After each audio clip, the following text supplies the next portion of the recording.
Welcome back to Fox 43 Morning News at 9. A new school year is here. Kids are heading back into actual classrooms, but the threat of COVID-19 still lingers. Vaccine status and ever-changing mask guidance may be difficult or even confusing for some children. Mental toughness expert Eric Rittmeyer is joining us now with some ideas and some tips and ways to put your kids at ease this school year. Eric, good morning. Thanks for being with us. Amy, good morning. Thanks for having me back again. Long time no see. I know. Great to see you. So, all right, the school year's here. My kid starts next week. A lot of kids started this morning. We can't really seem to obviously get rid of the pandemic. It's still there. The crisis, the kids are heading back into the classroom this year. A lot of them weren't last year. How do we keep them calm when all they hear and see are all of these new changes? Because we know kids love routines. They sure do, Amy. Here's the issue, right? I think this is where it all starts. At the core of all of this is letting our kids know that 100% of their feelings are okay. Yeah. If they're happy, if they're sad, if they're anxious, if they're nervous, 100% of their feelings are okay. It's how they respond to those feelings that's so critically important. As adults, we have to give them some tips, some tools for how to handle these things. It's difficult because a lot of adults, we haven't received training on this. We're trying to get adults to teach their kids to do something that they don't even know how to do. It's kind of difficult. Right. So what do we do? I mean, I guess obviously we need to do our own research as parents, right?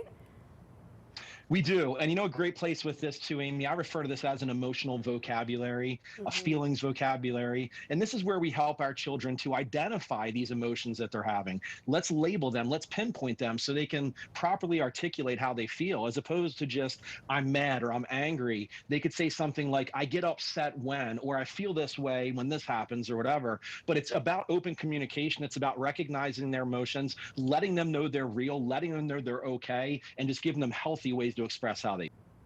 So we know back to school time is just always stressful. It's stressful for the kids, it's stressful for the parents, teachers especially. When you're factoring in COVID though, how important is checking in with your kids, even on a daily basis, to see how they're doing, to see how they're feeling?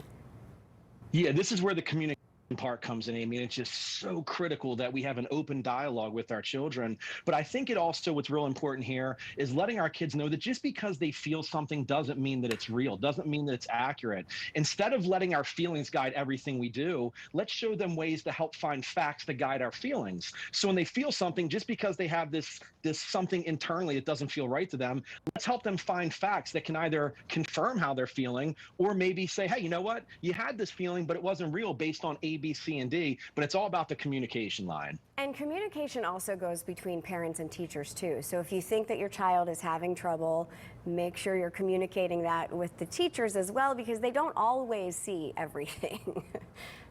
They absolutely do.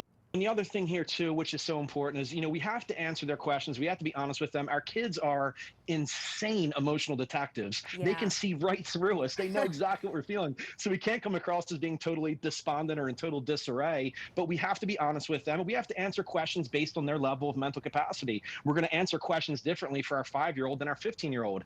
Answer their questions, be honest, let them ask the follow-up questions. We don't have to try to explain quantum physics to them if they just have simple questions. Yeah, I was actually talking with a girlfriend the other day in the car, and I forgot my child, not forgot, my child was with us, but it was one of those things where I was talking about the children that had passed from COVID, and all of a sudden I'm like, oh no. And she's like, 500 kids died, you know, so it's important to tell them the facts and to communicate clearly, like you're saying, and to just maybe keep that in mind as well, because sometimes you really have to explain a lot to the little ones.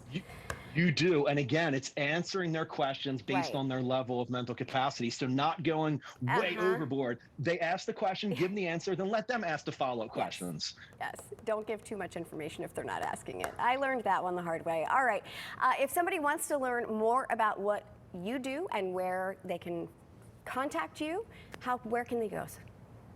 You're the best, Amy. Thank you. I'm all over social media. I'm on Facebook, Instagram, Catching Hate on Twitter. You can go to my website.